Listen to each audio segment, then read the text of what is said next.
भीमताल गांव में श्यामलाल नाम का एक किसान अपनी पत्नी और 2 बच्चों के साथ रहता था। बड़े बेटे का नाम नमन और छोटे बेटे का नाम अमन था।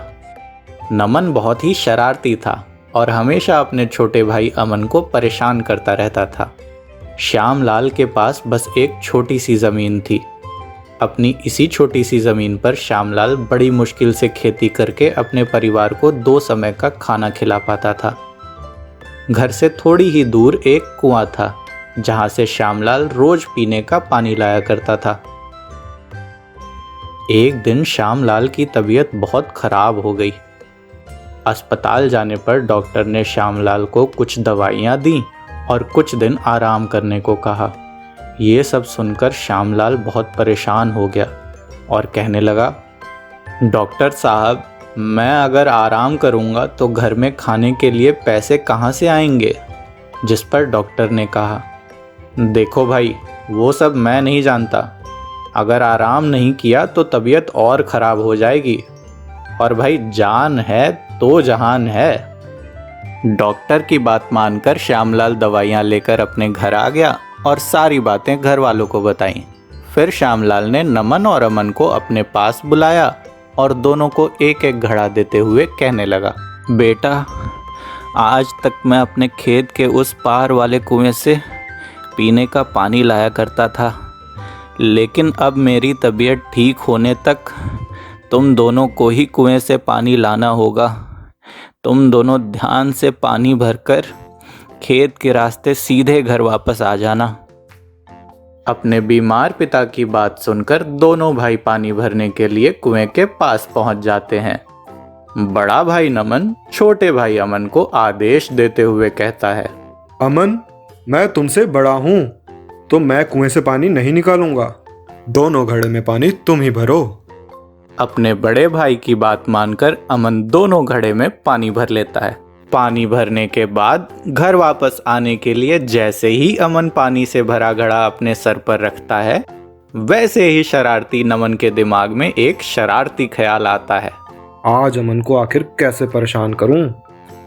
एक काम करता हूं, इसके घड़े में छेद कर देता हूं ताकि घर पहुंचते पहुंचते इसका घड़ा खाली हो जाए और फिर पिताजी से इसको खूब डांट पड़ेगी।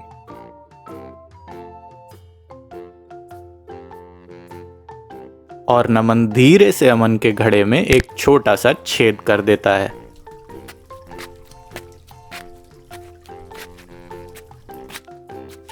नमन की इस शरारत के चलते घर पहुंचने तक अमन का घड़ा आधा खाली हो जाता है, पर बेचारे अमन को कुछ भी पता नहीं चलता।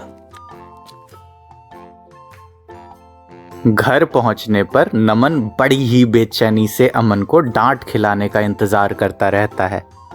अमन की नज़र जब खाली घड़े पर पड़ती है तो वह श्यामलाल से कहता है, पिताजी, मुझे कुछ समझ नहीं आ रहा।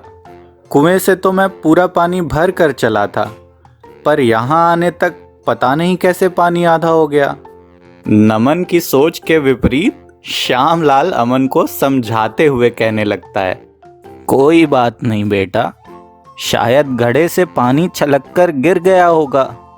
जैसे नमन भैया आज पानी लेकर आए, कल से तुम भी भैया के जैसे ध्यान से पानी लेकर आना। यह सब देखकर नमन को बहुत गुस्सा आ रहा था कि आखिर पिताजी अमन को डांट क्यों नहीं रहे। और अगले दिन भी जब दोनों भाई कुएं से पानी लाने गए तो घड़े में छेद होने के कारण फिर से अमन के घड़े का पानी रास्ते में ही गिर गया और घर आने तक अमन के घड़े का पानी फिर से आधा हो गया। अब श्यामलाल को शक हो जाता है कि जरूर नमन ने फिर से कोई ना कोई शरारत की है, जिसकी वजह से बार बार अमन के घड़े का पानी खाली हो जा रहा है। और रात को जब घर के सारे लोग सो जाते हैं तो श्यामलाल ध्यान से घड़े को देखने लगता है। आखिर ऐसा क्या है कि अमन के घड़े का पानी बार बार खाली हो जा रहा है? अच्छा, तो ये बात है। घड़े के छेद पर नजर पड़ते ही श्यामलाल सारी बात समझ जाता है। इसी तरह कई दिन बीत जाते हैं, पर श्यामलाल किसी को कुछ नहीं कहता। यह सब देखकर नमन को बहुत गुस्सा आ रहा था कि आखिर पिताजी अमन को डांट क्यों नहीं रहे।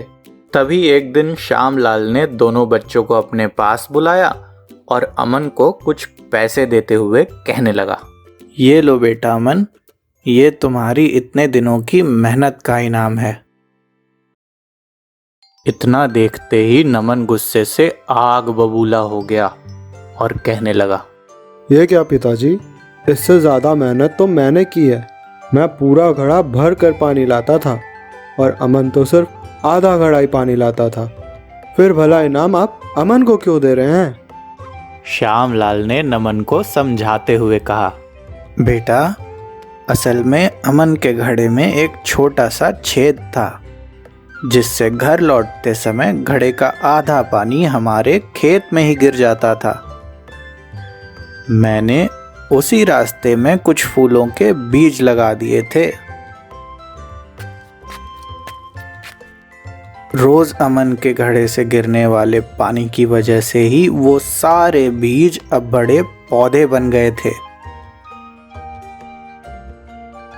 आज मैंने शहर से आए हुए कुछ व्यापारियों को वो सारे फूल बेच दिए और उन्होंने मुझे बहुत सारे पैसे दिए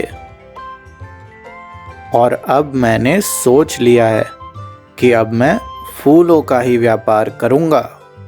इतना सब सुनकर नमन से अब रहा नहीं जा रहा था और वो तुरंत ही बोल पड़ा, पर पिताजी, यह सब अमन की मेहनत का नतीजा नहीं बल्कि मेरी बुद्धि का कमाल है। क्या आपको पता है कि अमन के घड़े में छेद मैंने ही किया था? इसलिए इनाम अमन को नहीं, मुझे मिलना चाहिए। श्यामलाल हंसते हुए कहने लगा, बेटा नमन, ये बात तो मुझे बहुत पहले ही पता चल गई थी कि अमन के घड़े में छेद तुमने ही किया है और तुम्हें तुम्हारी गलती का एहसास कराने के लिए ही मैंने किसी को कुछ नहीं कहा। लेकिन इतने दिन बीत जाने पर भी तुमने खुद से अमन को नहीं बताया कि तुमने उसके घड़े में छेद किया है और ना ही अपनी गलती मानी। इसलिए तुम्हारी गलती की सज़ा यही है कि सारा इनाम अमन को दे दिया जाए और तुम्हें कुछ भी ना मिले। तभी छोटे बेटे अमन ने श्यामलाल से कहा, नहीं पिताजी, यह सही नहीं है। जितनी मेहनत मैंने की है, भैया ने तो उससे भी ज़्यादा मेहनत की है। जब आपकी तबीयत खराब थी तब नमन भैया पूरा मटका भर के पानी घर तक लाते थे, जबकि मुझे तो सिर्फ आधा घड़ा ही पानी लाना होता था। यह इनाम हम सब की मेहनत का नतीजा है। यह लो भैया, इस इनाम पर तुम्हारा भी हक है। मुझे माफ़ कर दीजिए पिताजी, मैंने आज तक अमन को बहुत परेशान किया है, पर मैं आज के बाद ऐसी गलती कभी नहीं करूँगा। कोई बात नहीं बेटा, तुमने अपनी गलती मान ली, यही तुम्हारे लिए सबसे बड़ा प्रायश्चित है। अब से हम सब साथ मिलकर अपना फूलों का व्यापार करेंगे।